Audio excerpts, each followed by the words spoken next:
In true NASA fashion, half an hour late, we have drunkenly wandered our way north from for Brands Hatch in Great Britain to Scotland, also in Great Britain, to the Knockhill Racing Circuit, as this circuit was founded in 1974 and Rallycross has been a staple ever since. Hopefully we're not going to have people going to the beach in turn number 4 like we did last week. We're going to have a little bit more info on that shortly. We welcome you to Lights to Flag coverage of the Overwatch Specialty Service NASA Rallycross Challenge, presented exclusively live on the Automotive Sports Network. Overwatch Specialty Service, the only thing more unique than your problem is our solution. For more information, check out osscenter.com. As it is me, Josh Mertz, alongside me, Philip Kraus in the commentary box, getting ready for this race. And Phil, we drunkenly don't know what we're doing with the controls to this session, clearly, as we're getting through practice here. I don't think anyone has actually ran a lap. I'm a liar. How are you while I figure out what's going on here? Well, you know, in classic NASA Rallycross fashion, it's a bit of a mess, but we're still looking forward to a really good product on the track from these drivers. They always give us the thrill that we're looking for on these Monday nights. So we take a look at our practice times so far. Ben Forrester, 2/10 up on Russell Peterson in the 59, as now we're going to get all these liveries taken care of. I'm going to take a look at points really quickly here, as Matt Kingsbury will come in with the red plate. We talked about in the opener a couple seconds ago, there was a couple cars that were thrown out, and you say on the ticker, Josh, why does Matt Kingsbury have a 21? Well, we disqualified Jacob Rafos and Marcos Palacio, as both of them, while legal according to the sim, going way out wide in turn 4 like they did, not legal here. And they kept doing it and doing it and doing it, so both of them were thrown out. And Pro World Championship drivers were excluded from the championship. Varying opinions on that one, Phil. What's your take on that? Yeah, I don't know how to feel about it. It's obviously it gives a chance for these drivers to shine a bit more, because I guess you can say the World Championship drivers do take the limelight sometimes, but they also just bring something to these group of guys and make them up their game to match them. But we're heading into qualifying here. 5 minutes to see who sits on pole for Heat 1. As a 65-degree ambient temp, 82 degrees track, so not too warm. True to Great Britain, Scotland weather. Kind of cold, comparatively speaking, to what a track normally would be. As we take a look at our format for today's race. 4 heat races, 6 cars max in each. We have 20 cars, 21 here this evening. 6 laps Joker once, top 2 will transfer. Semifinals will be 2 races, up to 8 cars in each. 5 laps Joker once, the top 2 will transfer. And our feature, 12 cars, 10 laps Joker twice. And the Joker there, points of contention, don't hit the curb, the orange curb on the inside. Track limits, pretty much self-policing here. There was a conversation during the drivers' meeting about going too far wide in a turn 1. We'll take a look here at Ben Forster and see what he does, as that is obviously legal, except for that part, but you don't want to run over the Patricks. As Patrick didn't do anything to anybody. Why are you running him over, Ben? Patrick did not do anything to you. Let's take a look through the field. Cody Crosgrove was our sportsman winner from last week. He was docked to position after the accident they had with Josh Clogg, but he still maintains that blue plate. And Matt Kingsbury, his first win since 2020A Wild West. What a wonderful race that was. I was on a decent amount of painkillers that week, as I had my wisdom teeth pulled that same earlier that day, and I think you didn't fare very well either. You remember that race, Josh? If I was on that many painkillers, I wouldn't have remembered a single thing. But yeah, Matt Kingsbury back to winning ways. The switch to the Fiesta definitely helping that gang out. If I'm correct, I believe I am. You are correct, yes sir. So Matt Kingsbury is 2 points, or sorry, I know math. 5 points, 4 points. We'll get it right. It's been a long day. 4 points up on Francois Martel. Magnus Okenhaug sits in 3rd. Robbie Larill sits in 4th, but he is not here this evening, and Alex Abetti rounds out the top 5. His defending champion Josh Clogg sits in 6th. The Sportsman Cup will be a good battle as well. It's a 4-point difference from Crosgrove to Huffman. And the Constructors Championship, LLM with 38 points and TWR Subi Squad with 30. TWR, the defending Constructors champions in the NASA Rallycross Challenge. Yeah, Josh, speaking about our defending champion, Josh Clog, he's currently on pole by 1,000th of a second. It's really close between him and Sawyer there for the top spot. You got Campbell in third, 2/10 back, and then you have your race winner from round one, Matt Kingsbury, sitting fourth right now.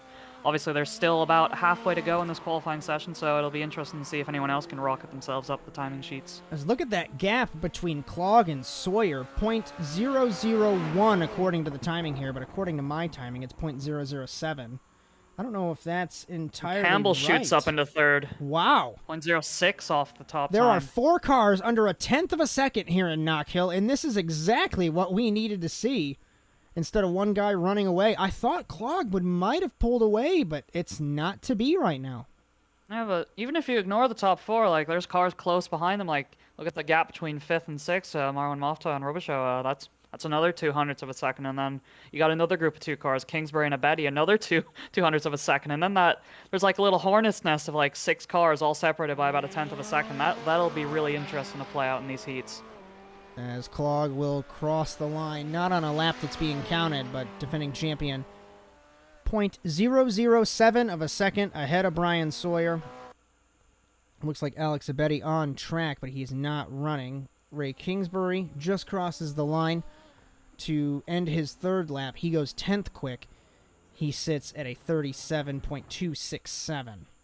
So just under a minute left. I believe that is Ray Kingsbury's qualifying over. It'd be interesting to see what Josh is up to on his final lap, unless he had just finished. He had just It'd finished. be nice. All right. Looks like he doesn't have a chance to extend his advantage out front then. You have anybody else doing some interesting runs right now? We have Crosgrove on track, but he's not moving, so I'm going to assume he's done. You have to get, with the 37-second lap time, he would have to go now in order to make it. Brock Quinn on his 2nd lap. He's going to begin his 3rd lap, but correct me if I'm wrong, I don't think it's like real life, for example, like F1.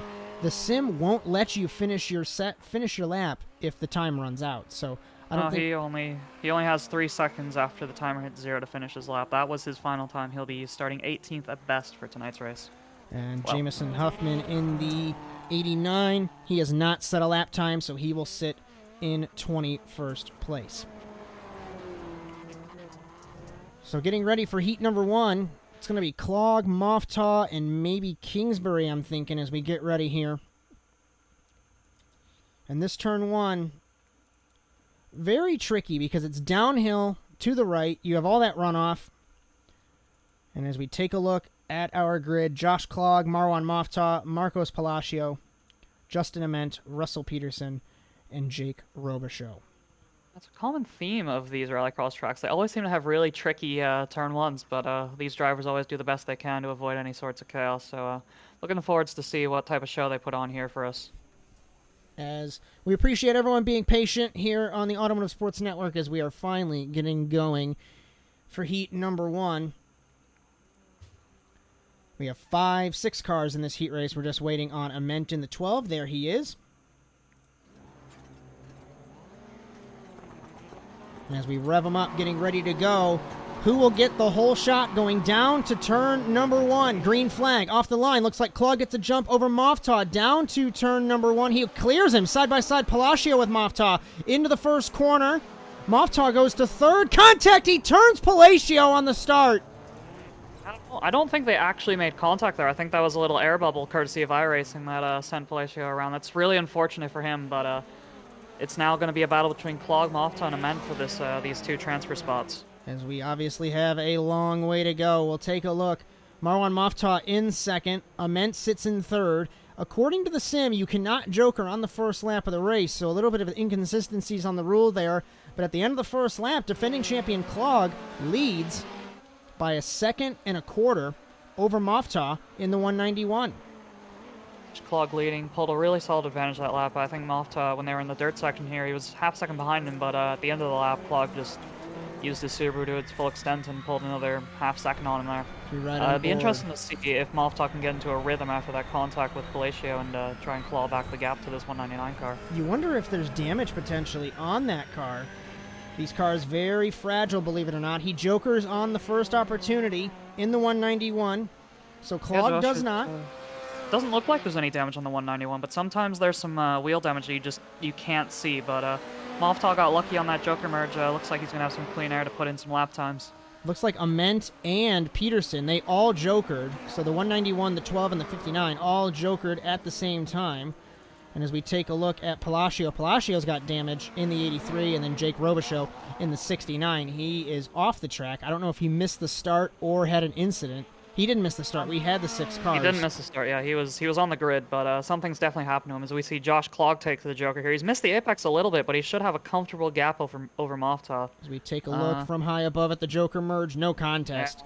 Yeah, it's about a 2.5 second gap for Clog there. He can just cruise these last 3 laps. But Mofta, he's got some work to do. He's got pressure from Ment and Peterson behind him. It's all to fight for this final transfer spot right now, Josh. As the Egyptian, Marwan Mofta, the 191, several times a race winner in the NASA Rallycross Challenge. To be specific, 3 times a race winner, but he has not had success over the last couple of seasons. I believe it had to have been 2019 since he has last won in this championship. And Ament, very close to him, through the dirt. The Subaru sneaks to the inside, can't make it happen. Yeah, it seems like Mofta's struggling in that final bit of the dirt section in that absolutely stunning Penguin RC Ford Fiesta. But 2 laps to go. He's just got to hold him off for these last 2 laps and get a transfer into the final here. But Ament's not going to make it easy on him. And he runs it wide of the 191. Oh, no. Commentator's curse. Ament will take the transfer, and Mofta will have to serve that slowdown if he's got one. I just had to start talking about his pretty car, didn't I, Josh? But if he doesn't have a slowdown, he still has a chance to get back at Ament. But it's going to be a tall order. As you know what that turn 1 and 2 reminds me of? It reminds me of Croft back on the NASCAR 2003 days, but what was different, and yet still the same, because of the elevation change, it's so hard to get your braking right. You would think that you want to just dive it into the corner and let the elevation handle it, but it doesn't. You go off the road, and that's happened once or twice here and at Croft. You misjudge the braking, and off the road you go.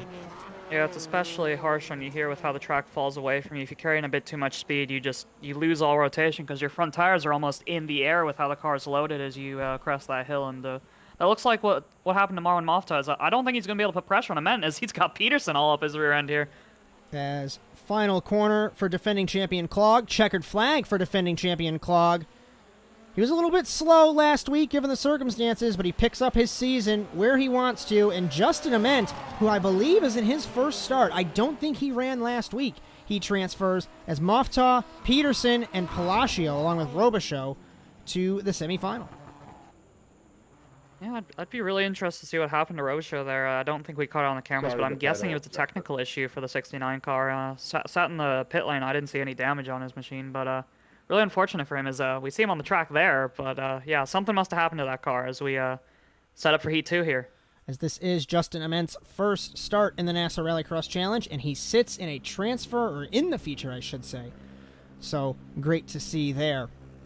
As we get ready for Heat number 2, Brian Sawyer, Justin Robichaux, Ray Kingsbury, Magnus Okenhagen, Brock Quinn.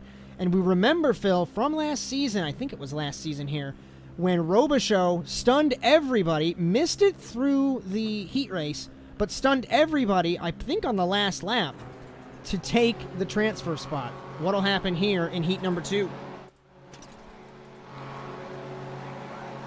We build up to the 5 red lights. Green flag, 3 Oakenhog wide. on the outside. Bad No, start for Sawyer there. And to the lead. Sorry, that is Oakenhog. I had to correct myself twice as he goes wide at turn 1, but it looks like he's going to maintain the lead over Robichaux, showing nose up the inside Good of the start. 26 car. Good start for Magnus there off the line. I was trying to find the camera angle. Robichaux and it was Sawyer. Bad starts there. Remember, it is I'd say 2-man show this week, but I'm doing 95% of the directing work. Robichaux way wide in the dirt. Kingsbury all over the back of that Woven Planet Subaru. To the inside he goes! Sneaks in, contact between them. Sawyer tries it, 3 wide in the final corner. And Kingsbury takes it. Robichaux, the odd man out in that one. And he's going to get passed by his teammate Quinn. Put him to 5th after he started 2nd. Yeah, Josh, I just don't think the Robichaux knew that Ray Kingsbury was there. He pretty much turned in like he wasn't there at least, but yeah, it's unfortunate for him. Drops him back to 4th place right now, but Ray Kingsbury's got his sight sets on Magnus Oakenhog already, but it seems like to me that Fiesta's really bad in this section of track here. These high-speed dirt corners, he just seems to lose out to the Subaru cars. As hopefully what I'm going to say makes any sense, but I was mentioning before during practice that the Ford is planted on the asphalt. It always has been planted. As we have one car to the Joker, it is Robichaux. The Ford is planted in the dirt, but you'll notice that the Subaru is a little bit more springy, a little bit harder to judge, but those if I'm Not to interrupt sense, you, Josh, because we've got these Fiestas working their way right up to Magnus Oakenhog's bumper here. It's going to be a real close battle between these two for the lead here as we work through the dirt section. As hopefully I'm making sense, I'm probably not, but the Subaru is much looser, the Ford's stiffer, and that's what helps on the asphalt, but hurts in the dirt. Kingsbury to the Joker in the 25, and Sawyer to the Joker as well, it looks like, in the 88. The Ford's super quick on the asphalt. I know I just mentioned that, excuse me, there, but wow, what a pace difference that they have.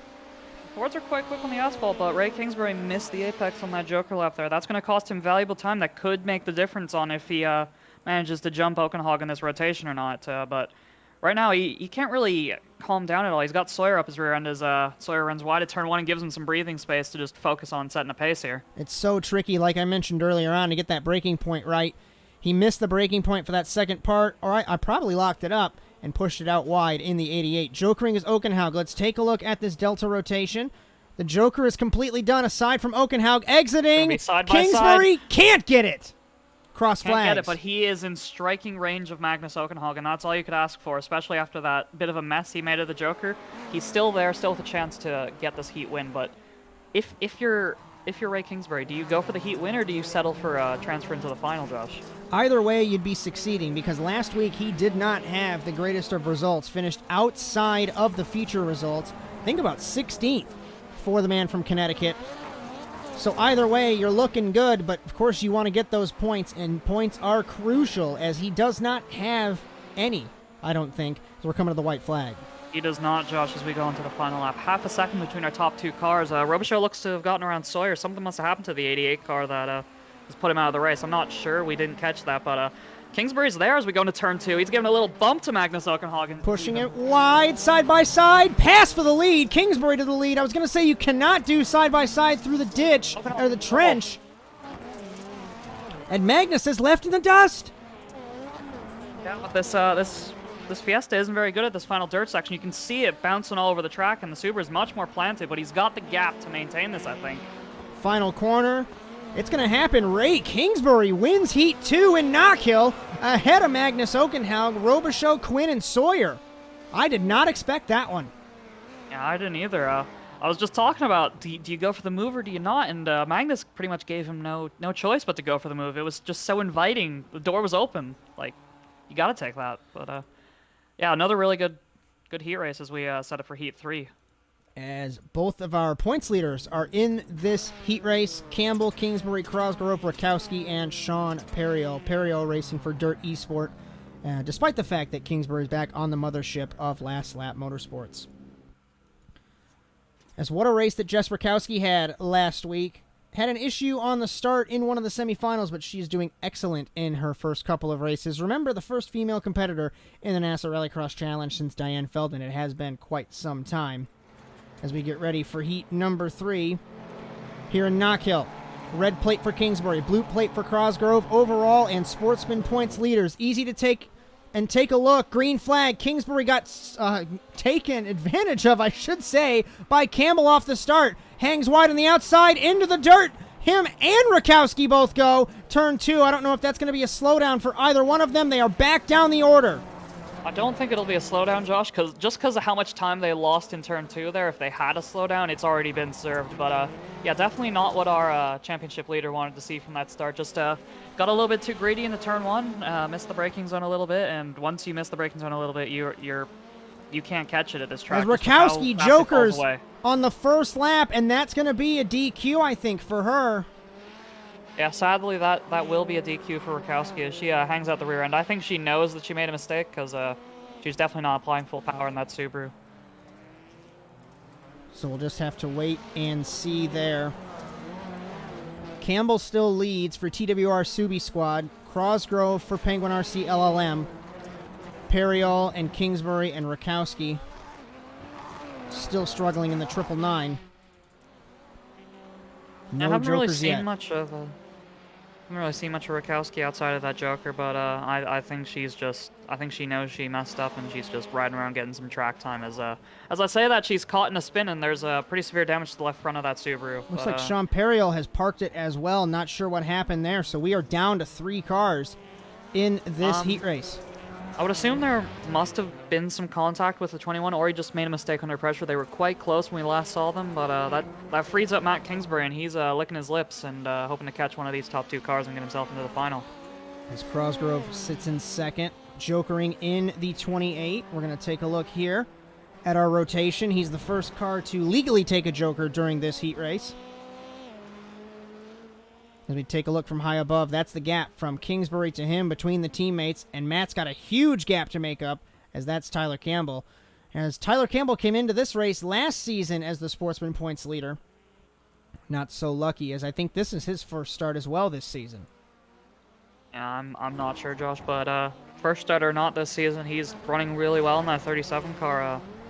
Pretty much run this race from lights to flag after getting a really good start. Obviously, we'll have to see what happens on the Joker rotation between him and Crosgrove, but Kingsbury is going to be a non-factor as Campbell takes to the Joker.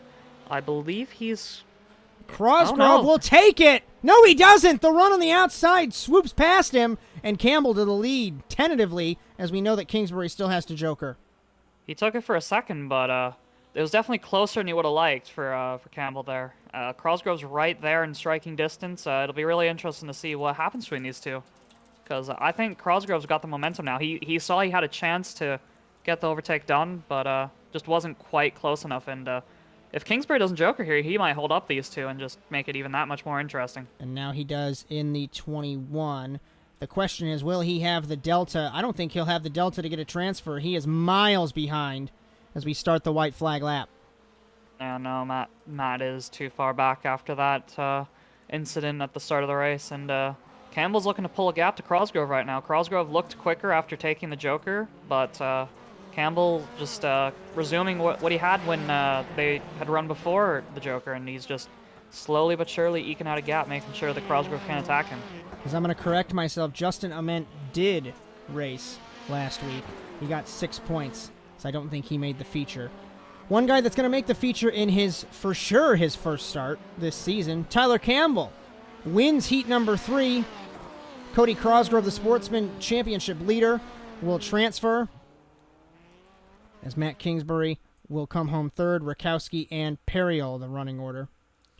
And we're on our final heat race already in Knockhill. Once again, thanks for joining us late on the Automotive Sports Network, as we had some issues earlier on with iRacing being iRacing. I'm sure you guys can understand how that one. Be sure to join the conversation, hashtag NASA Rallycross, hashtag ASNTVUSA, for all of the conversation. As it's Philip Kraus alongside me, I am Josh Mertz in the commentary cube here in Knockhill. Getting ready for heat number 3.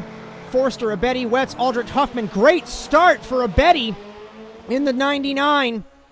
To the inside, though, his teammate Forster in the Subaru. Wetz in the 71. One car clips the curb. It's Huffman. Send him around in the 89. And I know what I just noticed. This is a TWR heat race, and then Chris Wetz. Yeah, TWR heat race, and then Chris Wetz. Be interesting to see if Chris can break up the party between these TWR cars. We know he has pace. He's an established NASA winner, obviously not on the iRacing platform, but he has pace. It's just an issue of consistently putting things together. As I believe that's Aldrich caught himself. He caught it. Yeah, but he caught it, but ruined that's his effectively race. His race over. He's lost like 10 seconds or something like that. But yeah, these top two right now, Betty and Forster, I don't think they're going to fight each other too much, knowing their teammates and everything, and they're both in transfer spots right now, but Wetz is going to have to keep him honest here. As remember, one of the old features of the NASA shows, we used to feature team radio, and we still do, and people don't want me to, but it's not going to change. So, of course, we'll have to be quiet when that graphic pops up on there. Alex Abedi stunned the paddock last season here. He for sure made it through the heat race after everyone crashed in the final corner, and now he holds the lead in this heat race ahead of his teammate Forster and Chris Wetz, like you mentioned, established NASA winner, 20 times a race winner, third all-time on the wins list behind myself and behind you. Always the bridesmaid, never the bride. The closest he came to winning a championship, 2014A, against his teammate Dylan Livingood, and I'll never forget that day, even though I wasn't there. He ran it wide, missed the corner, and lost the championship. Yeah, Wetz just always seems to finish second, but I was just looking at those cars there as we see, I believe that was a Betty and Wetz taking the Joker there. Those bumps at the end of the dirt section seem to be getting a lot worse. I'm not seeing as much on the Subaru, but the Fiestas, you're seeing them two-wheel. Like when they clear those bumps, it's almost like a motocross hump section almost. As Wetz sits in third, fourth is Aldrich after missing the Joker, and Huffman in the 89 as well. We just took cross flags for all of you non-NASCAR folk halfway through the heat race here in Knockhill. And the TWR versus Chris Wetz race. Very interesting as Forster jokers in the 23. Betty exits the corner from Wetz high is above. be right there. As a Betty comfortably holds the lead, but Wetz is getting close. Let's take a look and see the last lap from Forster, 36.8. Wetz was a 37 flat. And a Betty really has no delta here, or no gap, I should say. What happened? I think Forster just had a cleaner Joker rotation than him, and as I was saying about these bumps here at the end of the dirt section, the Fiesta seems really unhappy through it. As you see him almost leaning on the front tires again as he goes through there. It can't be easy to hold the power down when you're doing that, but he's looking a bit more comfortable now this lap. The gap's grown a little bit since turn one, but definitely nothing to be certain about anymore as we get onto the white flag lap. As a Betty by 3/4 of a second. That's the top three as we enter the final lap into turn number one. And Ben Forster now a second down. I wouldn't push too hard if I was him. You've got a transfer spot in your pocket. Yeah, you wouldn't want to push too hard either way, as these are technically team cars. I know they're running for different manufacturers, but they're both running under James Watson's banner. But I don't think, even if he wanted to, he's close enough to make a move, as we're going to see Alex Betty around this final corner here and take a heat win. Heat number 4 will go to the German, Alex Abedi, in car number 99, and Ben Forster comes home in second to transfer, as Chris Wetz will get the outside pole, I believe, for the second row, if I'm not mistaken.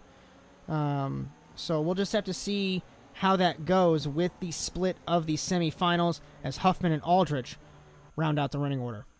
Yeah, he should be on outside pole for the B main, Josh, as once again, he lost the TWR Cup that time, but hopefully he'll be looking for something better in the B main here as we get ready for the A main. As semifinal A, C main, the A main would technically be the feature. I have to correct you there. Marwan Moftah. Sorry. I saw the semifinal A. I'm like, oh, A main. All good. Marwan Moftah, Matt Kingsbury, Russell Peterson, Jess Rakowski, Palacio, and Sean Periol. 6 cars for 2 spots. This is a 5-lap race, and you still take the Joker once, and this turn one's going to be Calamity. Let's get the high above all ready to go. Green flag. Moftah gets a good jump in the first phase, but it looks like Kingsbury can beat him down to turn one. Side by side are the teammates. Kingsbury on the outside ran it wide his previous race, and he will take the lead. Very calm through the first couple of corners. Commentators curse. Kingsbury's around, and the championship leader. From first to last, and it's not Skrillex this time. It's Matt Kingsbury. I was just about to say, Josh, like, he overshot it in his heat, but he judged to perfection in the semifinal. But then turn 2 happened. Like, can you have a precursor to a commentator's curse? Because I was thinking about saying it, and then he went around. I had the same feeling that something like that was going to happen. Either way, Marwan Moftah leads at the end of the first lap ahead of Russell Peterson, Palacio, Rakowski, Periol, and Kingsbury down the order. As we ride on board with Marwan Moftah. Fourth wall break, I click the TV mixed on the camera, and it makes my job 100 times easier as we ride on board the Egyptian.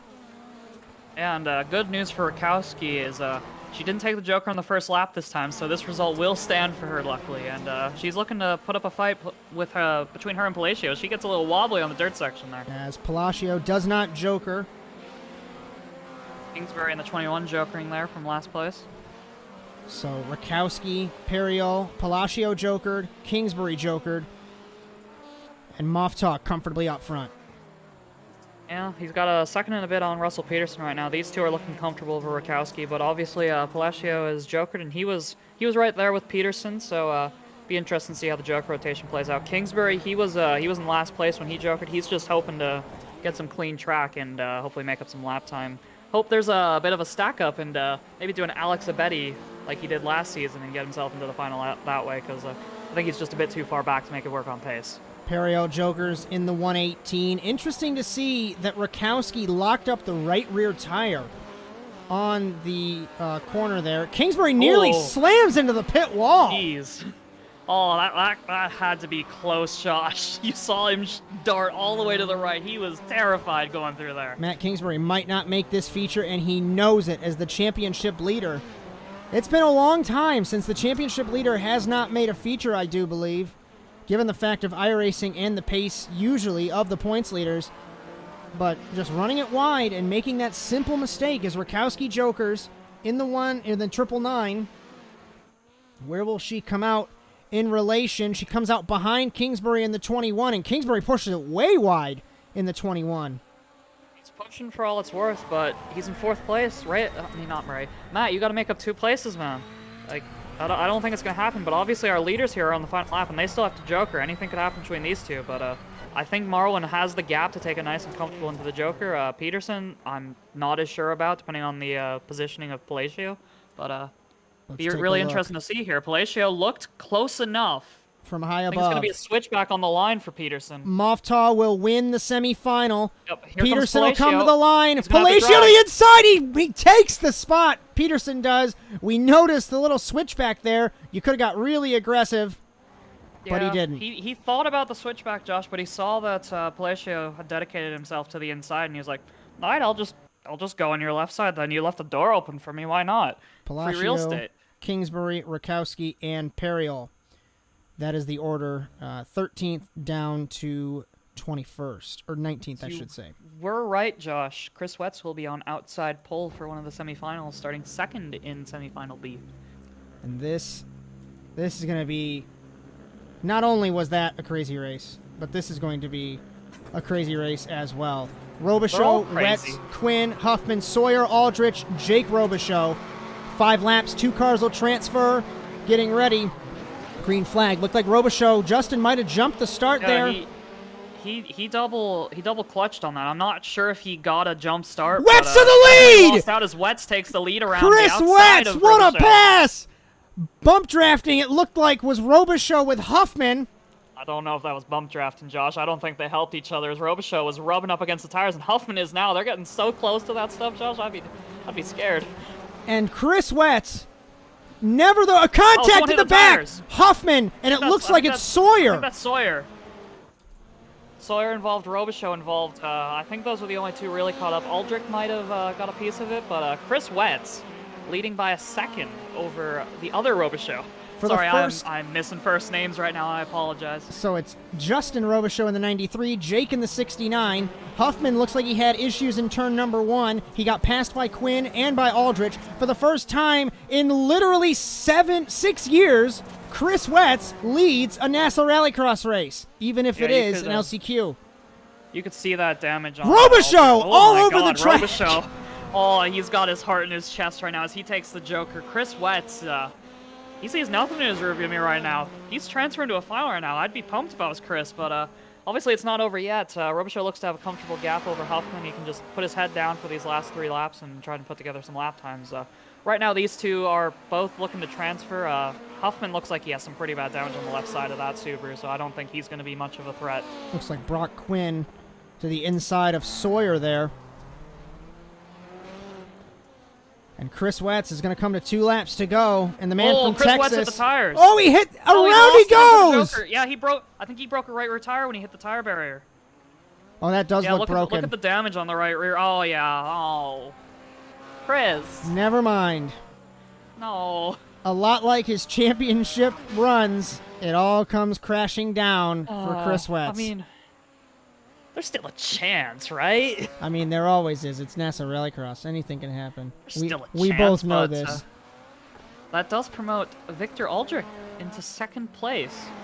Right as I was saying, he's got a really damaged left side. Look at him. He's in a transfer spot. And what? Oh, and I think that's the chance over, Josh. Chris Wetz is upside down. I think He's stuck on his shell. He came together with Sawyer, and Wetz is turtled. in the 71. One car who's not turtled is Justin Robichaux. White flag for the Canadian. 7 seconds for Justin Robichaux. Who was that? Was that... What? I just saw a car sideways. We only saw him for a second. I didn't even get to catch a nameplate or anything. But, yeah, Justin Robichaux leading on the final lap of this. Huffman has speed disappeared. Or no, he's in that... No, now he's disappeared.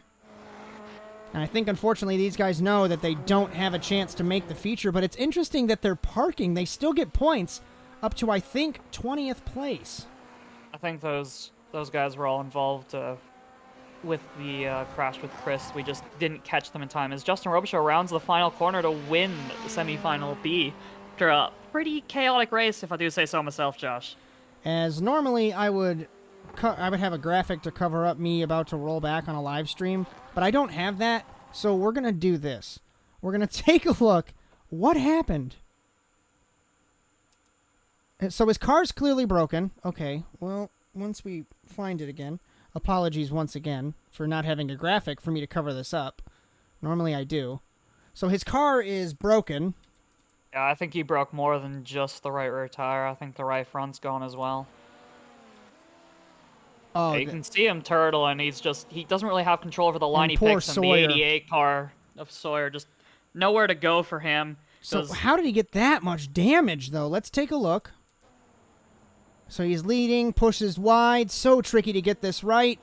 Grass, tire barrier. And it doesn't even... Oh, he hit the second one. Glancing blow right on the axle. He got spooked by the tire barrier in the left, and he just carried himself right a bit too far, and that was all she wrote for Chris Wetz, but man, that's all. And then he breaks the left rear probably on the gantry, but Josh, that's heartbreaking for Chris. I thought this... I've been saying it in the pre-race. This is his day, and... Once it's not again, his day. Not his day. We get ready for the feature race here in Knockhill. And what could have been for Chris Wetz. Yeah, but okay, this way we got 10 drivers in this field here looking to put a show on for us in the final as we're riding on board with Benjamin Forrester in the 23 car, ripping it through the dirt section. It's looking like the track officials are going to lay down some dirt before the start of the final, so I don't know how representative this session's going to be. I don't think we can look into the lap times too far, but what are you looking forward to most in this race, Josh? I never know until we take a look at turn 1, turn 2. Interesting to see if Clog can get a start and maybe pull away.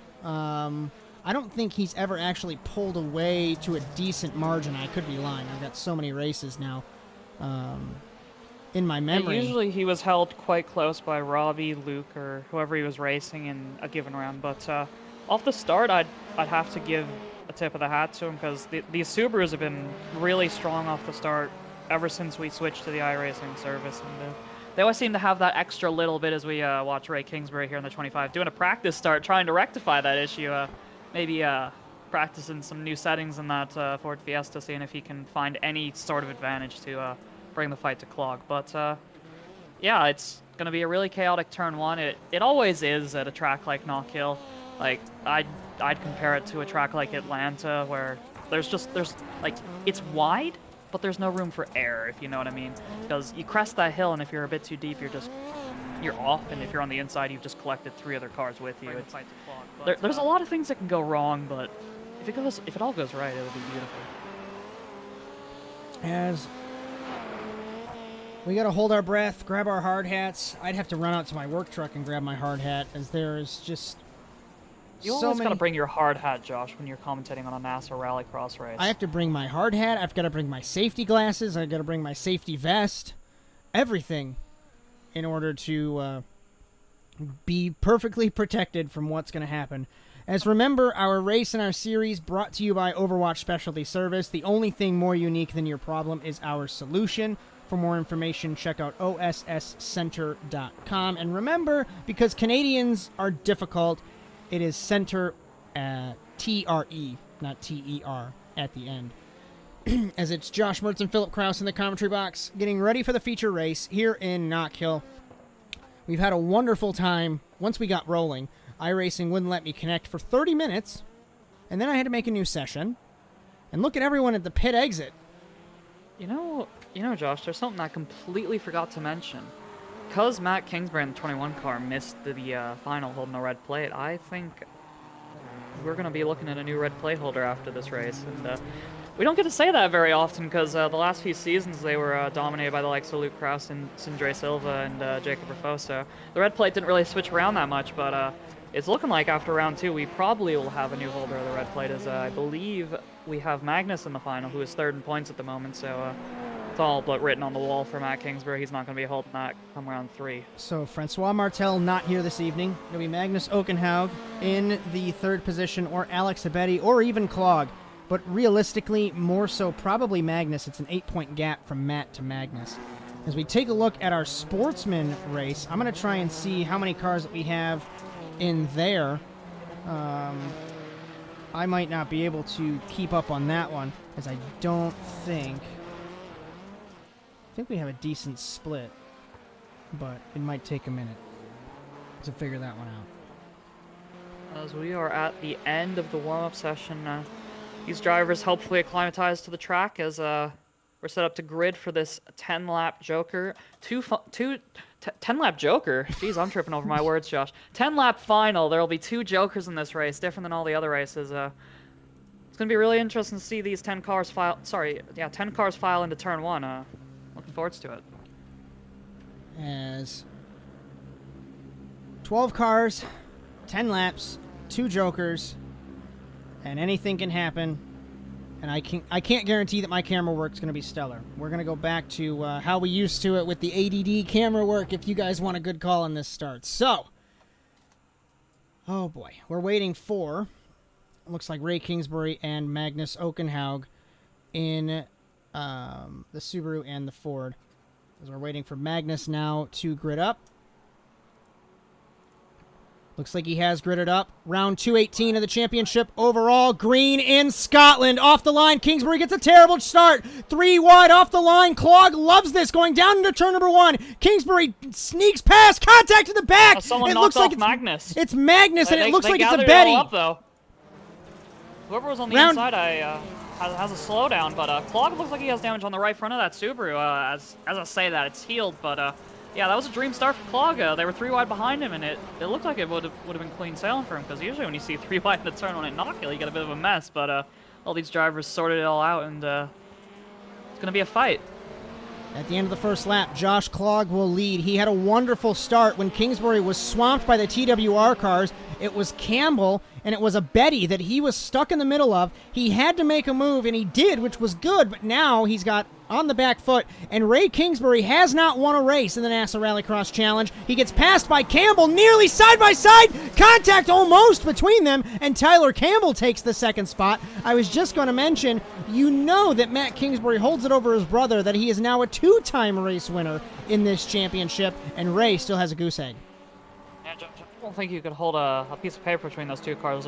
We see Ray Kingsbury take a Joker. He's just got to find a way to get into a rhythm here. It's going to be interesting to see if he merges into traffic. Contact Peterson, and it looks like, I'm trying to see who it was. I think it was Robichaux in the 93. Yeah, that was Robichaux in the 93. I'm not sure the car he hit. I think you just said his name, but it was Russell Peterson in good old memories, Josh. But yeah, Ray took his Joker, and honestly, if I was seeing that right, it's not looking good for him, because I think he came out right behind a bed. Never mind, I'm seeing things, Josh, but yeah. Ray Kingsbury taking his first Joker. The top 2 are still staying out. It looked like a Betty is going to take the regular racing line as well. Kingsbury going to complete his strategy. That's fairly interesting. It's an interesting call. I mean, if he can find himself a clean space of track, I can understand it, but looks like Marwan has like parked it in the 191. Yeah, it looks like he is going to find that clean. Campbell on the back bumper of Clog.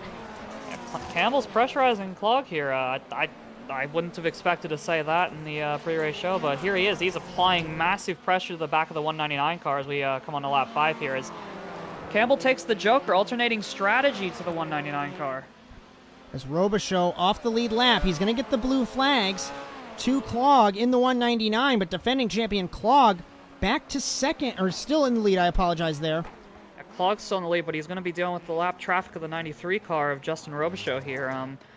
Campbell is now dropped to third behind a Betty who hasn't jokered yet. It'll be interesting to see if those two get close, if there's any team orders at play. Obviously, they aren't direct teammates, but you would expect a Betty to not put up too much of a fight. And then you have Ray Kingsbury in fourth.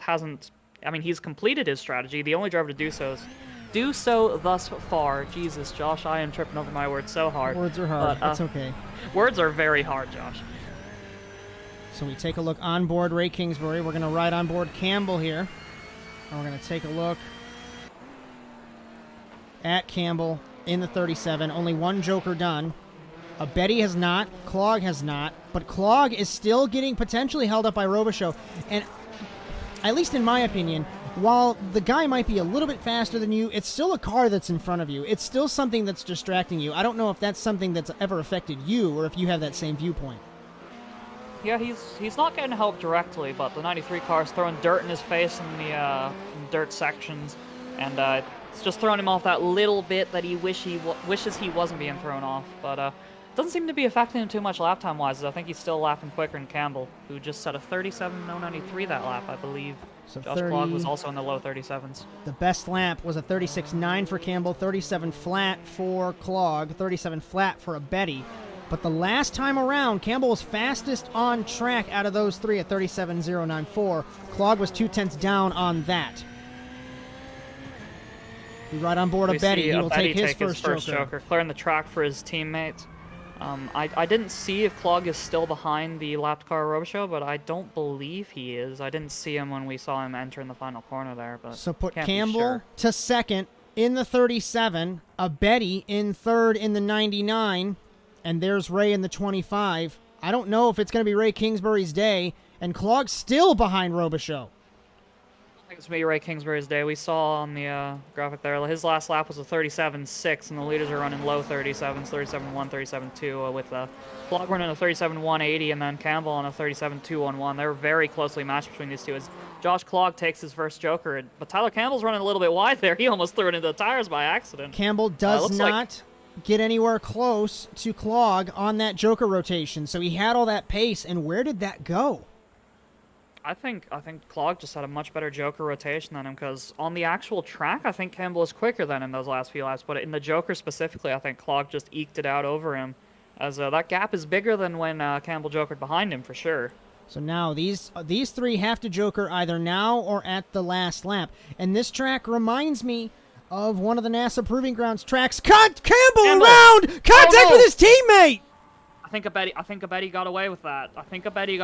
Josh. I don't see any damage on the right front of that car, but that is heartbreak for Campbell. The right side of that car is completely destroyed, but Ray Kingsbury, look at you. You're in the third place. Where'd that come from? White flag. Clog and a Betty have jokered, and there's no movement. So we might see our defending champion get his first win this season. Yeah, the writing's on the wall. It seems like Josh Clog with a very comfortable lead after the mistake by Campbell, who is still sitting in fourth, mind you. It could have been much worse for the 37 car, but Josh Clog, I think he's like 3 seconds clear of a Betty in the 99, who's just going to be looking to hang on to second, because I think there is some damage on that Fiesta. As Josh Clog rounds the final corner to win at Knockhill. 14th all-time on the wins list, breaks the tie that he had with Marwan Moftah. Alex Abedi, podium finish in the 99, and Ray Kingsbury in the 25 in third. Tyler Campbell, what could have been, in the 37. Cody Crosgrove, quiet race with him and Magnus Okenhaug, 5th and 6th. Russell Peterson will not get that spot. It's going to be Victor Aldrich in 7th, Peterson in 8th. 9th will be Justin Robichaux. 10th will be Justin Ament. 11th Forster, and 12th is Marwan Moftah. I wonder what happened to Magnus Okenhaug that race. We didn't really see much of him, Josh, but we know the pace was pretty strong as he transferred directly through his heat after a pretty close battle with Ray, but massive congratulations to Josh Clog, who is a winner once again in the NASA Rallycross Challenge, our defending champion. Look at him celebrate. As, of course, we'll have to get points updated for you next week, but wow, what a race. Let's take a look at our final results, unofficial, of course.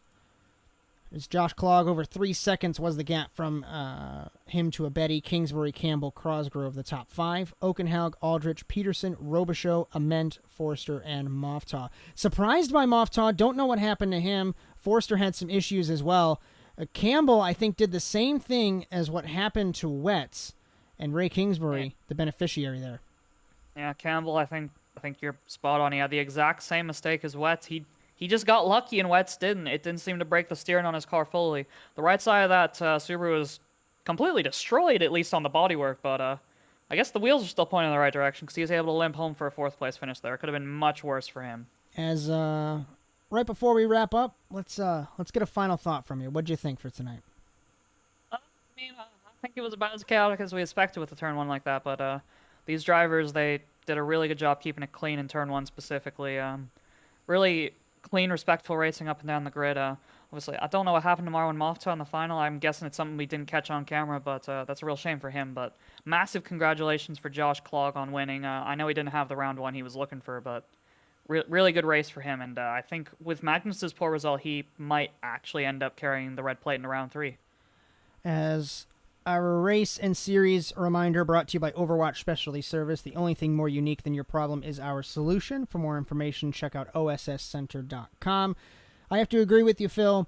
The chaos of Knockhill, it really an old school circuit, obviously given that middle sector with the dirt, but just how chaotic it is, it reminds me of all those crazy times that we had numerous years ago with just the few of us there. Not sure why the camera is focusing on a non-existent Josh Klug car, but that basically really sums up the whole evening here in Knockhill. From all of us at the Automotive Sports Network and NASA Sim Racing, we hope you enjoyed today's coverage of the NASA Rallycross Challenge.